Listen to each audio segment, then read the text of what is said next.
We are back again. I'd say the nicest part about doing our job is getting a chance to visit places. Yeah. And nothing is more fun than being here at the Queen Victoria Pub. And nothing is more fun than watching Ella try and survive through these segments because usually she like pounces on the food.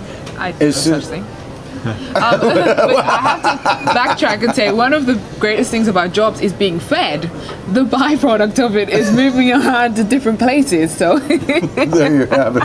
And of course we have Terry here with us, who's by and far one of the best bartenders they have at the Queen Victoria Pub. Yeah. We've been in the whole of Las Vegas, maybe. Oh, you see, that's the thing I like about Is that a challenge? It's a challenge. Not really. Do I'm more of a beer tender than a bartender. A beer tender? A beer tender. Okay. And that would seem to be appropriate, right? Oh, because when you come in and you ask for a pint, right? That's more of a British way of asking for a beer. And it's a British measure, 20 ounces. There you go. 20 ounces. 20 ounce pint. All right. That's what I still use. Whenever someone says something, I have to try and convert it, as in like, what is that to milliliters or you know, feet to like meters and. Yeah, so whenever somebody says something to me in a measurement, American measurement, so that confused look I usually get, I'm not an idiot, I'm trying to convert. Well, we obviously have something very glamorous and gorgeous looking here on the table. Yeah. And there's a Belgian waffle, and we have with it whipped butter, correct? Right there, yeah. And we have also strawberries? Strawberries and fresh cream. And fresh cream. Now, I'm familiar with the strawberries, I'm familiar with the whipped butter, and so on and so on, and that way I would expect to see. But whipped cream, is this a British influence It's to pretty it? traditional, yeah. You have it on scones too with the strawberries. Yeah, for afternoon tea. Yeah, because I was going to ask, what exactly is British? I'm looking at a Belgian waffle and going, what's that? How British is a Belgian waffle? Now, if I was in a Belgian restaurant, I expect to get a Belgian waffle. Well, they started with the same letter, so we thought we'd better put something on the menu for them. That's one way of looking at it. It's just a variation right there. You know the cream thing, which is interesting because one of the first times that I went to a pancake place in the States, I took the butter and I was putting it on, thinking it was cream. So they were like, "Do you like so much butter?" I'm thinking, "No, I thought it was cream." So that's. I was out with you actually. Do you remember when I put all the butter on the pancakes? I probably tried to forget. Yes. Let's try to scrape it off. So yeah. So Terry, you've been here working at the British pub for how long now? 2 years. Queen Victoria Pub, excuse me. Okay. For 2 years. Yeah, since we opened. Okay. Now, I happen to be partial to a very, very specific beer request. I like a black and tan. Yeah. All right. Now, is that actually British, or is that some other American concoction that we came up with? It came up with a long time ago, and it was to do with the army. You know, it's something that isn't really that popular. Okay. So you can ask for it, and we're going to give it to you all the time. You know, because people do ask a lot for it. Same as the cocktails like the Irish car bombs, not popular in Europe, but popular here in America. Okay.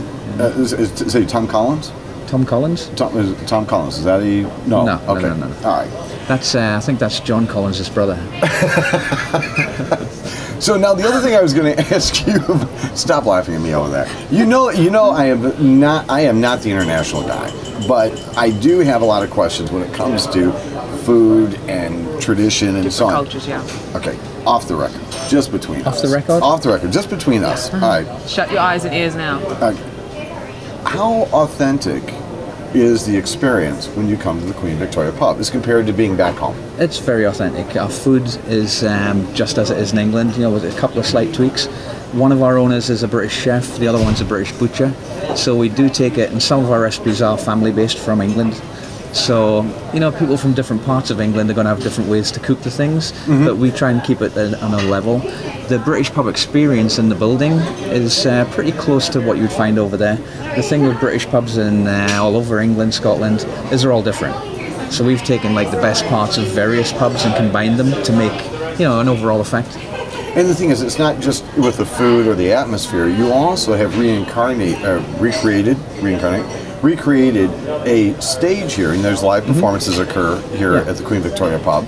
And tell me, what's your stage modeled after? It's modeled after the Cavern Club in Liverpool, where the Beatles first played, and we have a Beatles cover band that comes on Thursday through Sunday. And there's no cover charge for it, you know, so everybody comes in and they start dancing away. It's just really good fun. It is, and you know, what's more British as far as Americans are concerned than the Beatles, food, and get a pint. And for myself, I'd call it a black and tan. It's just an awful lot of fun. Okay, now, Al, I'm going to ask you because I'm going to say go ahead and grab this because I know that you're looking at it. Okay, I might as well No, just I'm go not. ahead. No, and I'm just, not. So you go ahead while I finish asking Terry about Okay. about his time. I have to. How have you been in the States for a while? 21 years. 21 years. And your experience here always right here in Vegas? Pretty much all the time. I spent 6 months in Colorado, 6 months in LA, but the rest of the time here. I tell you, it's an amazing place, isn't it? It is. It changes so quickly.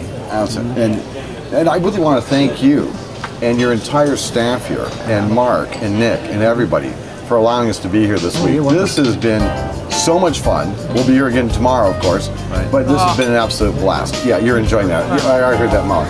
We're going to take a quick break and we come back. We're going to be talking with Dirk Thomas here on Let's Talk News Now.